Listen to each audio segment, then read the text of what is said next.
우리나라는 산이 많은 나라입니다. 특히 한반도 동쪽에는 백두대간이라 불리는 태백산맥이 높은 지대를 형성하고 있어서 멋진 산악 지형을 볼 수 있어요. 보통 산에 가면 물론 다양한 규모의 폭포도 자주 볼 수가 있죠. 폭포는 어떻게 만들어질까요? 보통 폭포가 만들어지는 과정은 거의 한 가지 원인으로 설명하고 있어요. 암석 중에서 퇴적암처럼 여러 종류의 암석이 층을 이루면서 분포할 때 상대적으로 단단한 층이 약한 층 위에 있으면 이 단단한 층은 잘 안 깎이고 약한 층은 잘 깎이니까 이 폭포가 만들어진다고 알려져 있습니다. 하지만 우리가 보통 퇴적암이 아닌 한 종류의 암석 내에 만들어진 폭포도 많거든요. 근데 이런 폭포는 아마 이러한 과정에서 만들어지는 건 분명 아니겠죠. 왜냐하면 한 종류의 암석이니까 깎이는 속도가 서로 비슷할 테니까요. 천원 지역에는 삼부연 폭포가 있는데 이 폭포는 쥐락의 화강암이라는 암석에 발달한 폭포예요. 아주 뛰어난 경관을 보여주는 폭포라서 조선시대에 김창우이라는 학자가 물줄기가 3번 꺾여서 아랫부분이 가마솥처럼 움푹 파여진 형태를 보고 가마솥을 의미하는 부자를 써서 삼부연이라는 이름을 지었다고 합니다. 조선시대의 4대 화가 중에 한 분인 겸재정선이라는 분이 이곳에서 남긴 작품은 삼부연 폭포의 멋진 모습을 그대로 전하고 있어요. 삼부연 폭포를 잘 관찰하면 현재 폭포가 떨어지는 좌측에 과거 폭포가 떨어졌던 물길을 볼 수가 있어요. 시간이 흐르면서 이 좌측에서 떨어지는 물길이 점차 오른쪽으로 옮겨간 것 같아요. 폭포는 일반적으로 시간이 지나면 암석이 깎이면서 뒤로 후퇴하는데 이렇게 물길이 왼쪽에서 오른쪽으로 변한 걸 보면 이게 화강암이 너무 단단해서 밑으로 깎이는 것보다 옆으로 깎이는 게 더 빨랐다는 걸 알 수가 있어요. 근데 이게 도대체 왼쪽에서 오른쪽으로 이렇게 물길이 바뀌었는데 얼마나 걸렸을까요? 사실 저도 잘 몰라요.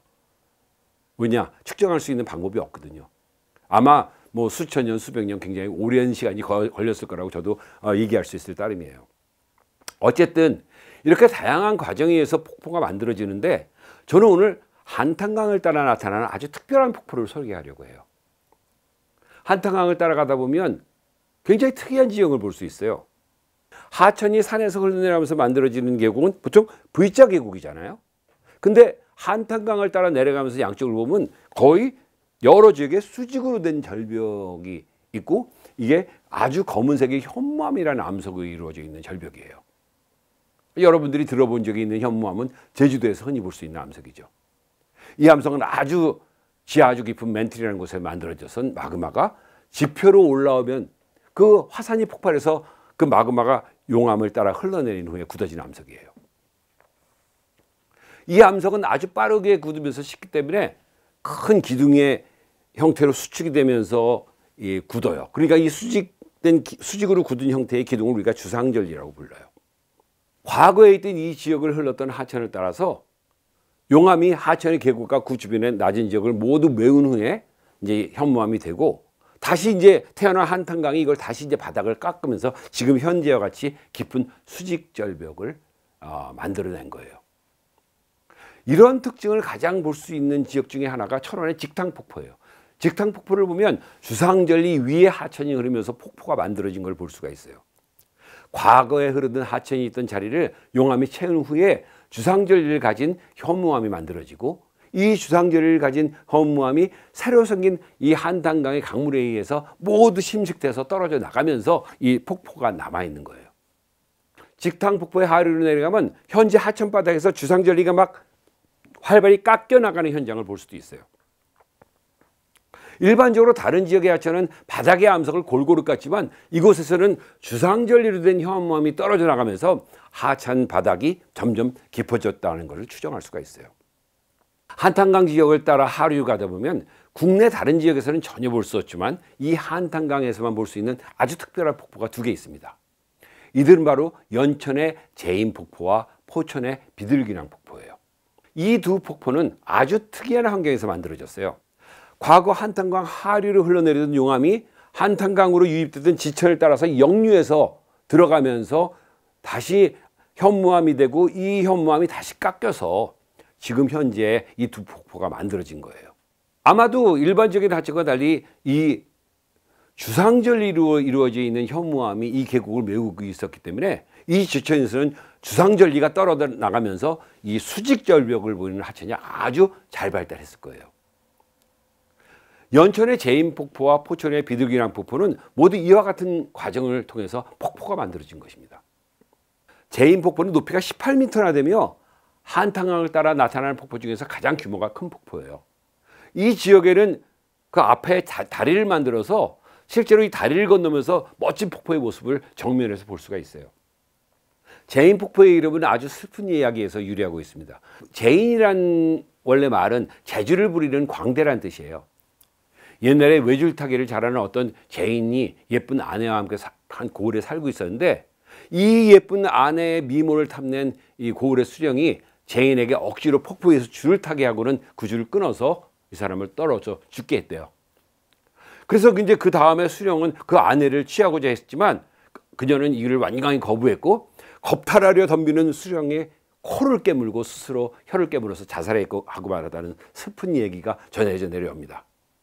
이후 이 폭포는 제인의 한이 서렸다 해서 제인폭포라고 불렸고 그 마을 역시 수령의 코를 깨문 여인이 살았다고 해서 코문리, 고문리라고 부르게 되었다는 얘기도 있어요. 과거에는 제인폭포의 그 상류 쪽은 방문하기가 어려웠는데 지금은 이제 통행로를 만들어서 거기를 돌아볼 수 있어요. 그곳에 가면 아주 작은 폭포와 이 작은 그 폭포 아래가 떨어지는 호수가 있는데 이게 이제 선녀탕이라는 곳이에요. 옛날에 선녀가 다녀갔다고 해서. 연천에 제인폭포가 있다면 포천에는 비둘기낭 폭포가 있어요. 폭포 옆에 마치 커다란 동굴처럼 생긴 움푹 파진 구멍이 있어서 아주 멋진 경관을 보여줍니다. 비둘기낭이라는 이름은 폭포의 주변에 비둘기 둥지처럼 움푹 파진 주머니 모양이 있다고 해서 붙여졌다는 얘기도 있고 실제로 이곳 동굴에서 엄청나게 많은 비둘기가 둥지를 틀고 살았기 때문에 비둘기낭이라고 불렀다고도 해요. 숲이 우겨지면서 외부에 잘 보이지 않기 때문에 과거의 한국 전쟁 당시에는 마을 주민이 이곳으로 피신했다고도 알려져 있어요. 어쨌든 높이가 15m나 되는 이 비둘기낭은 멋진 폭포와 그 옆에 동굴과 같은 특별한 경관 때문에 다양한 드라마나 영화가 촬영되기도 했습니다.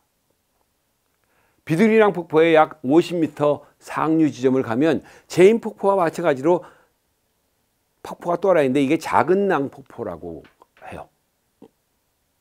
그래서 저는 도대체 이 폭포들이 왜 만들어졌나를 알기 위해서 실제로 이 아래를 그 작은 낭 폭포를 내려가서 보기로 했습니다.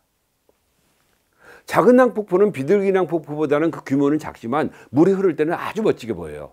하지만 비가 거의 오지 않을 때는 폭포의 물도 말라요.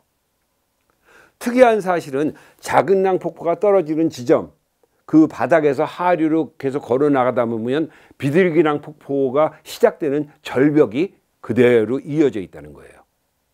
그리고 양쪽 계곡은 거의 수직절벽을 유지하고 있고요.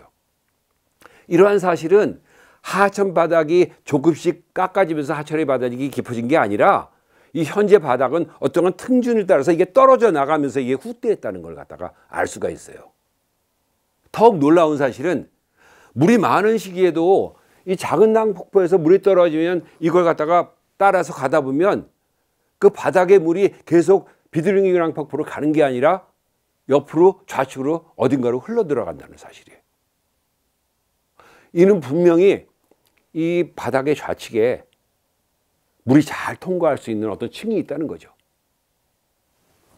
비둘기낭 지역에 있는 현무암을 잘 관찰하면 크게 3개의 서로 다른 용암의 유닛이 있어요. 서로 다른 3번의 용암이 흐르는 시기죠. 가장 하부에는 괴상의 아무런 특징이 없는 그런 현무암이 있고 가운데 중부 이 충준에는 주상절리가 발달한 그런 현무암층이 있고 다시 그 위에 상부에 또 괴상의 현무암층이 있어요. 그래서 이 3개의 단위는 각각의 이제 최소한 3번의 화산 폭발이 일어나서 용암이 흐른 걸 갖다가 나타내고 있어요. 이 특이한 사실은 이런 하부, 중부, 상부의 그 경계에 클린커층이 나타난다는 거예요. 클린커층은 과거 화산 폭발이 일어나서 용암이 흐를 때 그 표면이 아주 빨리 식으면서 부서져 가지고 암석이 이렇게 부서진 형태로 나타나는 걸 말하거든요. 그래서 비둘기낭에서 이 암석을 잘 관찰하면 이 세 번 흐른 용암의 각 경계에 모두 클링커층이 있고, 특히 이 중부와 상부 용암에 있는 이 클링커층의 높이가 바로 비둘기낭 폭포의 최상부와 똑같아요. 작은 낭 폭포의 하부하고도 똑같죠. 그래서 불규칙한 모양을 보이는 다양한 크기의 조각들로 이루어진 이 클링커층이 바로 이 물을 잘 통과시킬 수 있는 층인 거예요. 따라서 작은 낭 폭포에 물이 떨어지는 상류 계곡에서 물이 계속 흘러 들어가는 것은 바로 이 물을 통과할 수 있는 클링커층이라는 거죠. 즉, 이 클링커층의 존재가 비둘기낭에 있는 두 폭포를 형성하는데 결정적인 역할을 한 것이라 생각됩니다. 이러한 비둘기낭 폭포의 형성 과정은 한탕항을 따라 나타나는 다양한 화산 지형을 연구하는데 아주 결정적인 증거와 아주 흥미로운 자료를 제공할 것으로 보여요. 용암이 흐른 단위의 측면에서 비둘기낭과 제인 폭포를 보면 아주 흥미로운 사실을 알 수 있어요. 두 폭포 모두 중부와 상부의 용암 경계에 있는 클링커층을 따라서 폭포가 발달하고 있거든요. 즉, 비둘기낭 폭포와 제인 폭포의 상류에는 클링커층을 바닥면으로 하는 그 상부에 또 다른 폭포가 있고요. 이런 현장 증거를 봐서는 두 폭포 모두 암석의 약한 부분을 따라 암석이 수평적으로 떨어져 나가면서 폭포가 됐구나 하는 공통점을 찾을 수가 있어요. 또 흥미로운 사실은 두 폭포 아래에 움푹 파진 동굴이 나타나는데 이 두 곳 모두 두 번째 용암이 흐른 주상절리가 잘 발달한 암석에서 만들어졌다는 거죠. 위에서 클링커층을 따라서 유입된 지하수가 그 틈을 따라서 내리면서 옆에 있는 주상절리도 떨어뜨려서 이 동굴 같은 형태를 만들어 놓은 걸로 생각이 돼요. 비둘기낭 폭포로부터 좀 계곡을 따라 조금 내려오면 지하에서 물이 계속 나오는 곳이 있어요. 이 물이 나오는 지점은 바로 하부와 중부의 용암의 경계이고 또 그 경계에도 클링커층이 있어요. 재미있는 거는 제인 폭포에서도 똑같은 지점에서 물이 계속 나오고 있다는 거죠. 이와 같이 시간 간격을 두고 세 번 흐른 각 용암의 경계에 있는 클링커층은 화산 지형으로 이루어진 한탄강 지형의 하천의 형성과 발달에 아주 결정적인 역할을 한 것으로 보여요. 따라서 이렇게 특이한 과정을 겪으면서 만들어지는 제인 폭포와 비둘기낭 폭포는 지질학적으로도 아주 중요한 의미를 가져요. 두 지역과 지탕 폭포 그리고 삼부형 폭포는 2020년에 유네스코로부터 인증된 세계 지질공원의 중요한 지질 명소이기도 합니다. 지질공원 내의 모든 폭포를 방문해서 각각의 폭포가 만들어진 과정을 한번 생각해 보세요. 같은 폭포라도 이렇게 발달하는 과정이 서로 다른 것이 너무 신기하지 않나요? 여러분은 멋진 폭포들을 감상하면서 동시에 지질 현상의 신비로움을 충분히 느낄 수 있을 것입니다.